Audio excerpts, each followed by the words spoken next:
जोपर्यंत आपण आपलं आत्मिक बळ वाढवत नाही, तोपर्यंत आपली कोणतीही इच्छा आपण मॅनिफेस्टेशनद्वारे पूर्ण करू शकणार नाही. येतंय लक्षात? आता आत्मिक बळ वाढवायचं म्हणजे काय करायचं? तेच आपण आजच्या आपल्या या व्हिडिओतून जाणून घेणार आहोत. नमस्कार मंडळी, मी सायली, तुमची जवळची मैत्रीण. आजच्या व्हिडिओमधून आपण बोलणार आहोत की आपल्यातलं आत्मिक बळ कसं वाढवायचं. त्याआधी हे लक्षात घ्या की ज्या वेळेला आपलं आत्मिक बळ वाढायला लागतं, त्यावेळेला आपले जे व्हायब्रेशन्स आहेत ते प्रचंड सकारात्मक व्हायला लागतात. म्हणजे आपल्या आजूबाजूला कितीही नकारात्मक परिस्थिती आली तरी आपण हा प्रश्न समोरच्याला विचारत नाही किंवा स्वतःला विचारत नाही की माझं काय चुकलं आणि माझ्यासोबत असंच का होतंय. कितीही नकारात्मक परिस्थिती आली तरी देखील आपण त्या परिस्थितीमधून मार्ग काढण्यासाठी स्वतःला तयार करतो किंवा आपण तितके कॅपेबल होतो की आपल्याला कोणतीच परिस्थिती नकारात्मक वाटत नाही. समोरचा व्यक्ती जरी चुकत असेल, आजूबाजूला जरी त्रास देणारे लोक असतील किंवा त्रासदायक परिस्थिती असतील, तरी देखील आपण फक्त आपल्यावरती फोकस्ड असतो आणि याच्यामध्ये आपण काय केलं पाहिजे याचाच आपण विचार करत असतो. समोरच्या व्यक्तींच्या चुकांच्या मागं आपण त्याचा अभ्यास करायला लागतो. म्हणजे त्या व्यक्तीकडून असं का घडतंय? तो का असा वागतोय? याचा आपल्याला अभ्यास होतो आणि मग त्या व्यक्तीच्या वागण्याचा त्रास आपल्याला होत नाही. आणि म्हणून आपल्यातलं आत्मिक बळ वाढवणं खूप जास्त गरजेचं आहे. आता ते दिवस विसरूयात की जिथे आपण म्हणायचो, जिथे आपण प्रश्न करायचो की माझ्यासोबतच का हे होतंय? माझ्याशीच का असं वागलं जातंय? मीच का? हा प्रश्न विचारणं आता थांबवूयात आणि आता मी काय केलं पाहिजे याच्या मागे लागूयात. आता आपल्यातलं आत्मिक बळ वाढवण्यासाठी आपल्याला काय करायचं आहे? तर आपल्याला रेग्युलरली ध्यान करायचं आहे. आपल्याला आध्यात्मिक पुस्तकं वाचायची आहेत. मग ज्याच्यामध्ये तुम्ही ज्ञानेश्वरी वाचू शकता, भगवद्गीता वाचू शकता, बरीचसे छान-छान पॉडकास्ट तुम्ही ऐकू शकता, ज्याच्यामधून तुम्हाला प्रचंड माहिती मिळणार आहे. बरीचशी अशी पुस्तकं वाचू शकता, की जी आपल्याला स्वतःच्या जवळ घेऊन जातात. बरीचशी आत्मचरित्र तुम्ही वाचू शकता. बरेचसे असे अनुभव तुम्ही लोकांचे वाचू शकता, ऐकू शकता, ज्यामधून ते घडले आहेत. तुम्हाला स्वतःवरती प्रेम करायचं आहे आणि तुमच्या भावना लिहून काढायच्या आहेत. ज्यावेळेला ह्या गोष्टी तुम्ही करायला लागाल, त्यावेळेला तुमचं आत्मिक बळ वाढणार आहे आणि एकदा का तुमचं आत्मिक बळ वाढायला लागलं, की तुम्हाला हव्या त्या सगळ्या गोष्टी तुम्ही मिळवू शकणार आहात. बऱ्याचदा आपल्याला कामाच्या ठिकाणी प्रचंड लोड असतो, प्रचंड त्रास असतो. आपल्याला समजून घेणारं कोणी नसतं किंवा बऱ्याच ठिकाणी पॉलिटिक्स असतं. आपण समोरच्याला काहीतरी सांगतोय पण त्याला ते कळत नाहीये, अशा परिस्थिती निर्माण होतात. अशा वेळेला स्वतःबद्दल ऊर्जा वाक्य बोलणं, स्वतःच्या मनातले विचार लिहिणं, स्वतःबद्दलची वाक्य, सकारात्मक वाक्य लिहिणं आणि स्पिरिच्युअल पुस्तकं वाचणं, ध्यान करणं या गोष्टी तुम्हाला मदत करणार आहेत आणि तुमच्या जीवनाला एक वेगळं रूप येणार आहे. जोपर्यंत आपण स्वतःमध्ये नवीन चांगली माहिती भरून घेणार नाही आहोत आणि त्या माहितीचं चिंतन करणार नाही आहोत, तोपर्यंत आपलं आत्मिक बळ वाढणार नाही. जेव्हा स्वतःमधलं बळ वाढायला लागेल ना, त्यावेळेला आपल्याला कोणीच थांबवू शकणार नाही. काहीच करण्यापासून आपल्याला कोणीही अडवू शकत नाही. कारण आपली ऊर्जा प्रचंड सकारात्मक झालेली असते. आपल्या आजूबाजूला ज्या अडथळे, आपल्या आजूबाजूला असणाऱ्या नकारात्मक परिस्थिती, आपल्या कामांमध्ये निर्माण होणारे अडथळे आपोआपच बाजूला होताना तुम्हाला दिसायला लागतील. त्यासाठी तुम्ही रोज जे वाचन करताय, ते वाचन केल्यानंतर त्यातून तुम्ही काय शिकलात, हे शांतपणे बसून विचार करायचा आहे आणि ते लिहून काढायचं आहे. याला म्हणायचं चिंतन. स्वतःमध्ये प्रचंड चांगली माहिती भरून घ्यायची आणि त्या माहितीचं चिंतन करायचं. त्यातून आपल्याला आपल्या प्रॉब्लेम्सवरची उत्तरं आपोआपच मिळायला सुरुवात होते. मी स्वतः बऱ्याच काळापासून, अगदी लहानपणापासून लिखाण करते आणि पूर्वी माझी सवय होती, की लिखाण करत असताना जी वाक्य आपल्याला आवडतायत, जे पॅराग्राफ्स आपल्याला आवडतायत, ते लिहून काढायचे. माझी एक वही होती, ज्या वहीचं नाव होतं माझ्या साठवणी आणि त्यामध्ये मला आवडणाऱ्या कविता, मला आवडणारे लेख, मला आवडणारी पुस्तकांमधली वाक्य मी लिहून ठेवायचे. वेगवेगळ्या रंगांच्या पेनाने मी ते लिहून ठेवायचे. अलीकडेच ती सवय माझी बंद झाली आहे, कारण कामाचा व्याप वाढलाय. पण त्यावेळेला ते करणं गरजेचं होतं. ते केल्यामुळे वर्षानुवर्ष ते केल्यामुळे आज माझ्या वाट्याला इतकं काम आलेलं आहे आणि मी हे सगळं मॅनेज करू शकतेय. आणि आता सुद्धा जेव्हा मी पुस्तक वाचायला बसते, त्यावेळेला आता मी अंडरलाईन करते. मी हायलाइट्स करते. जी वाक्य मला आवडतायत किंवा जी वाक्य मला स्वतःशी रिलेटेड वाटतायत किंवा ज्यामध्ये प्रचंड काहीतरी घेण्यासारखं आहे, त्या वाक्यांना, त्या पॅराग्राफ्सना मी अंडरलाईन करते. आणि मग पुढच्या वेळेला ती पुस्तकं वाचत असताना आपण फक्त ती पुस्तकं चाळायची. ज्याला आपण अंडरलाईन केलेलं आहे, ते फक्त डोळ्याखालून घालायचं किंवा ज्या आपल्या वह्या असतात, ज्याच्यामध्ये आपण पुस्तकांमधली वाक्य, कविता, लेख लिहून ठेवलेले असतात, ते वाचायचे, ते चाळायचे. त्याच्यामधून आपल्याला अनेक अडचणींवरची उत्तरं मिळणार आहेत. त्याचबरोबर ज्यावेळेला वाचून होतं किंवा एखादा पॉडकास्ट बघून होतो, त्यानंतर यातून मी काय शिकले, याच्याबद्दल मी लेख लिहिते. सुरुवातीला ते लिखाण अगदी आता जसं आहे तसं नसायचं. कारण ती सुरुवात होती आणि त्यावेळेला मग कोणत्याही शब्दांचं बंधन नव्हतं, वाक्यरचना अशीच असायला पाहिजे, असं काहीच नव्हतं. फक्त जे मनात येईल ते लिहून काढायचं. त्या पॉडकास्ट्समधून, त्या अनेक व्हिडिओज मी बघायचे. त्या व्हिडिओजमधून मला काय वाटलं, मला काय आवडलं, ते मी लिहून काढायचे. तुम्हाला माहिती आहे आपल्याला शाळेत असताना एक प्रकार होता, की बघा मराठीला आपल्याला हिंदी, मराठी भाषा विषयांमध्ये पॅराग्राफ्स यायचे. आपल्याला त्याचं सविस्तर वर्णन करायचं होतं. वैशिष्ट्य वर्णन असा काहीतरी तो प्रकार होता. ज्याच्यामध्ये आपण त्या पॅराग्राफमधून काय सांगितलं गेलंय त्याचं पूर्ण वर्णन करायचो. त्यातून आपण काय शिकलो हे आपण खाली वैशिष्ट्यामध्ये एक 2-3 वाक्यामध्ये लिहायचो. तर ते का?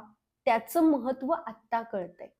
तर तो जो प्रकार आपण करायचो शाळेत असताना, तो आताही आपण केला पाहिजे. अनेकदा मी ज्यावेळेला मूव्हीज बघायला बसते किंवा वेगवेगळे पॉडकास्ट ऐकायला बसते, त्यावेळेला मी वही आणि पेन घेऊन बसलेली असते.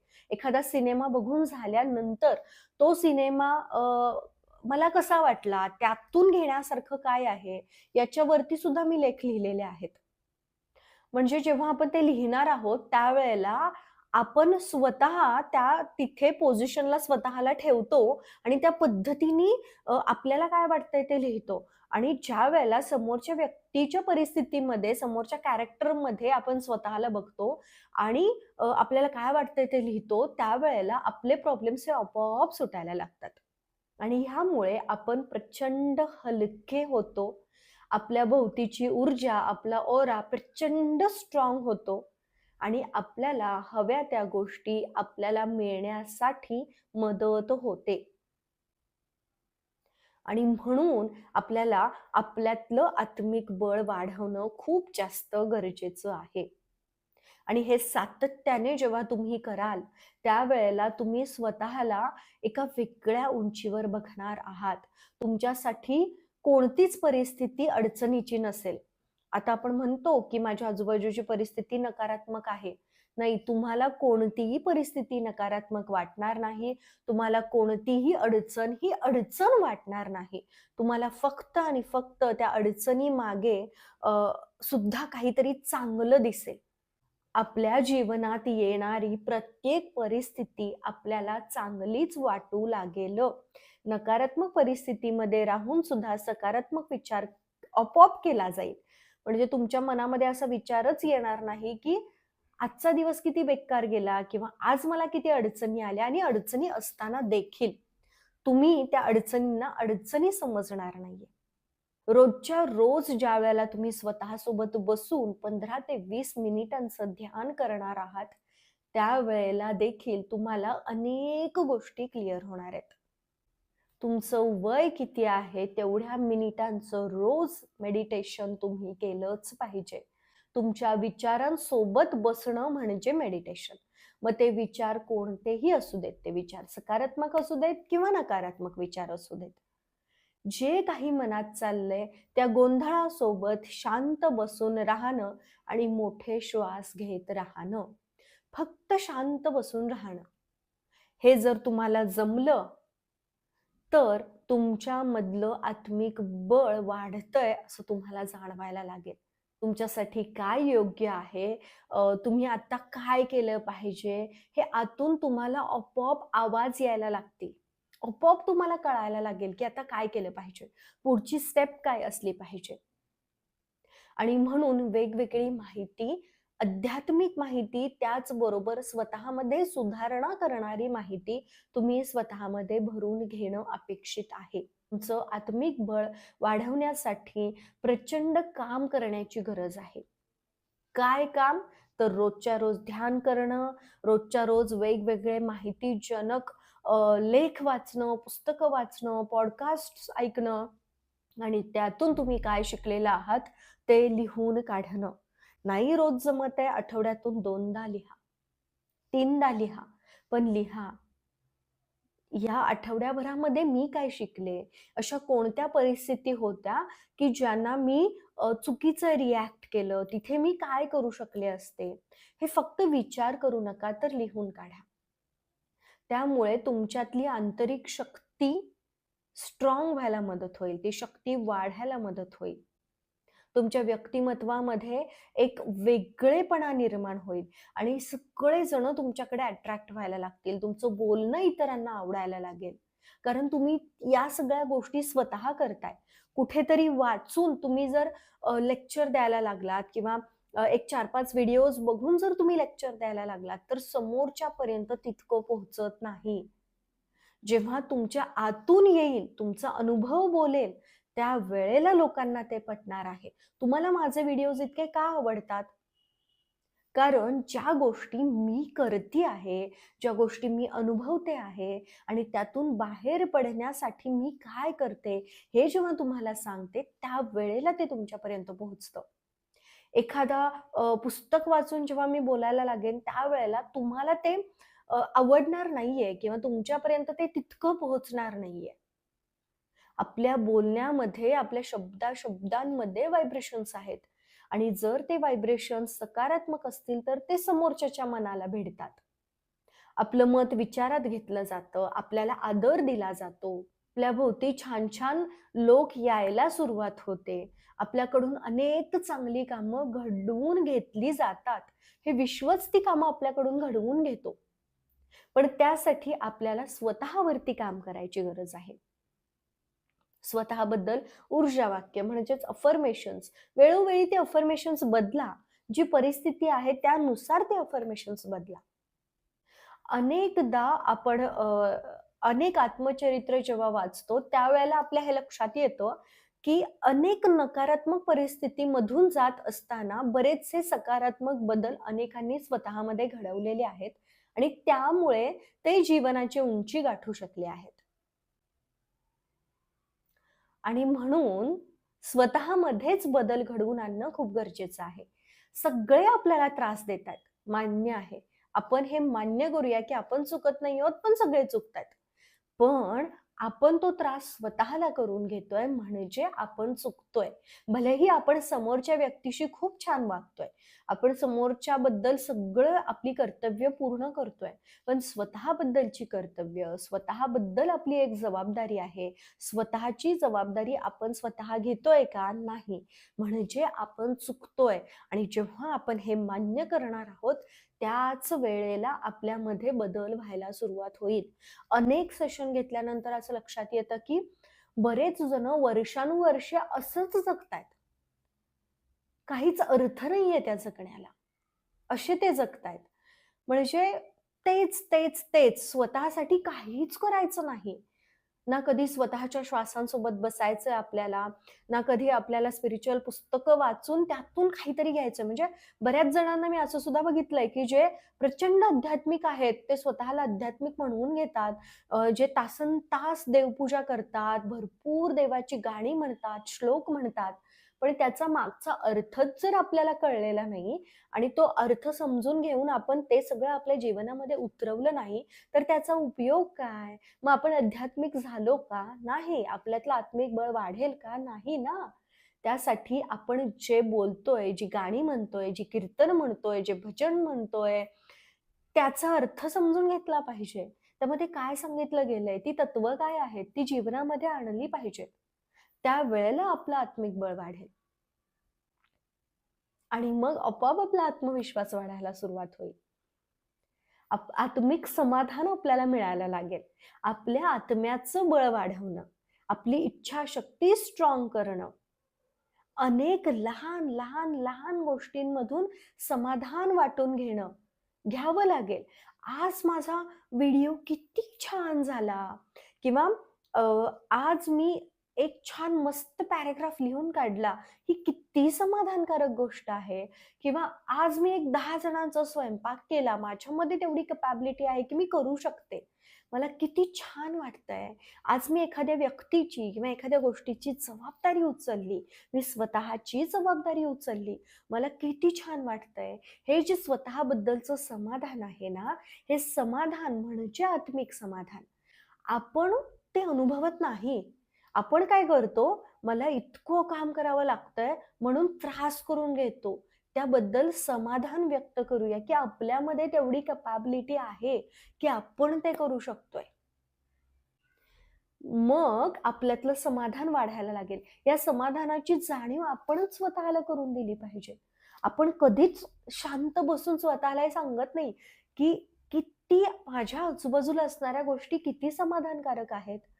म्हणजे रोज सकाळी उठल्यानंतर आपोआप माझ्या मनात हा विचार येतो, की माझ्याकडे किती गोष्टी अशा आहेत, की ज्या ग्रेटफुल राहण्यासारख्या आहेत.